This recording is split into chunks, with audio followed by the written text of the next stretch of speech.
What's up, everybody? Good morning and happy Saturday. Happy Wildcard Saturday. All in Andy here, and I'm here to bring you some absolute iron lock playoff picks for the weekend.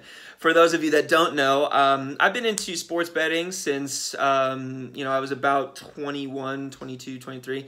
A buddy of mine in San Diego, my best friend Matt, we used to bet on anything we could get our hands on. We learned the hard way that the NFL is impossible to gauge. We learned that it feels like every time you lose, it's a scam, and I've been a mediocre sports bettor ever since. But I love to do the research, I love to put the work in, and I like to just have fun with it.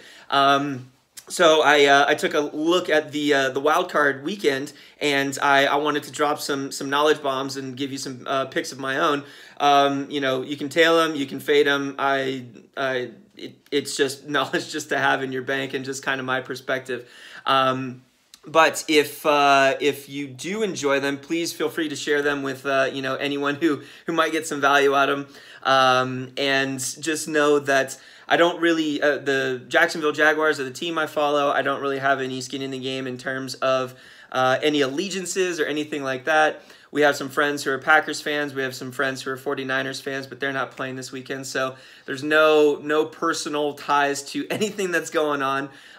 In sports betting, never bet with your heart. Always bet on what the right thing and what you believe the right side to be. And just kind of another general rule of thumb, don't always just take favorites to cover the spread. You'll come out a loser, more often than not, because of the little interest or what's called the juice that they charge you. So I'm here to give you my all-in Andy's Furious Four, whatever you want to call them, for this weekend, and let's get after it. First game we got is Bills versus Texans. The Texans are a 2.5-point favorite. And this one, I'm going to go with the Bills. I'm going to go with the Bills plus the 2.5 points. Yeah, Frank Gore I think he just turned 532 years old. And Josh Allen, he's a good old boy from Wyoming. And he's been kind of iffy recently. But I think the Bills' defense is no joke. And they have been absolutely stellar the entire season.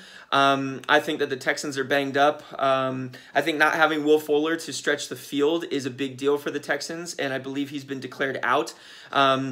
Even though Will Fuller and DeAndre Hopkins both look like characters from Predator, the movie, I think that J.J. Watt coming back will give them that initial spark in the first quarter, but I think that Bills defense is just going to wear them down. So I'm going to predict the Bills to win an ugly game. They're going to win outright 19-17. Second game we got on the docket, we've got the Tennessee Titans at the New England Patriots, and the Patriots are 5-point favorites. Once again, I'm going to take the points and the underdog. I'm going to go with the Titans plus 5.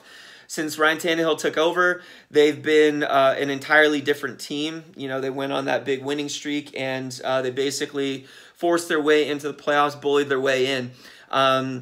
They've apparently, they're just kind of getting healthy at the right time. And I think that this game is going to be a close game.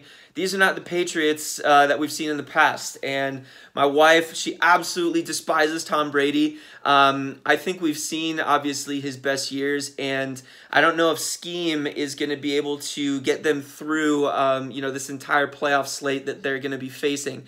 I think this is going to be how many of you don't see just a close game back and forth where it's just always 3 or 4 points, separated by either team.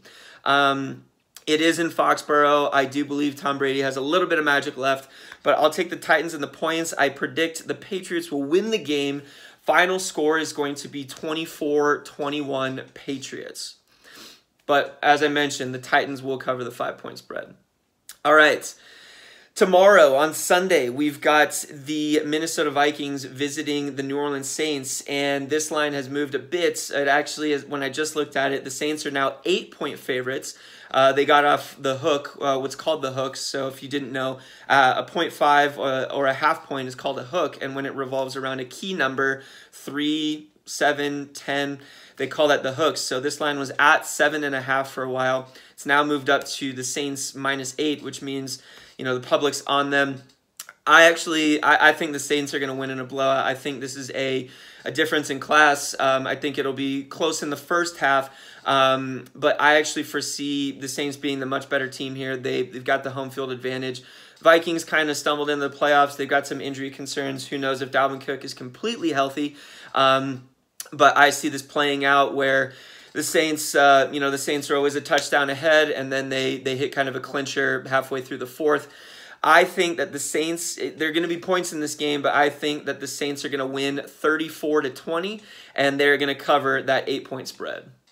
Final game on Sunday is the Seattle Seahawks at the Philadelphia Eagles. Now, this is kind of a tricky one. The Eagles have some injury concerns. They are, the rule of thumb is to always take the points with a home underdog in the playoffs. I mean, it's kind of unheard of in that regard. But what you also have to look at is the Seahawks are down their top two running backs, Chris Carson and Rashad Penny. Some think Rashad Penny might not even be healthy for the start of the 2020 season. So I think that this is going to be a tight contest, much tighter than people think. Everyone sees the Seahawks' lofty record and think they're going to blow the Eagles out, but I do believe that Carson Wentz has some magic up his sleeve. However, do you want to bet against Russell Wilson right now? I mean, the guy is playing at an MVP caliber, and you want to take the best player in these crunch time games. I see this game being a field goal in either direction, but ultimately I see this being, Russell Wilson brings it down the field when they're down by 4, in the fourth quarter, just like he's done all season.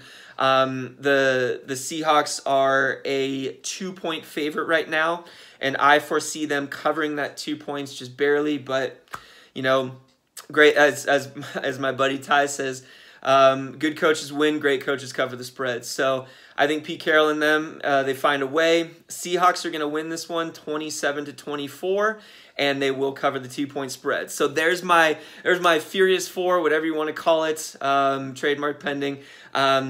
Regardless, it's going to be a really fun weekend of football. Savor every last ounce of football. I love football season so much, and we got to savor all these wonderful games coming up. We've got the potential for Chiefs-Ravens. We've got the Packers and the Niners on the other side in the NFC.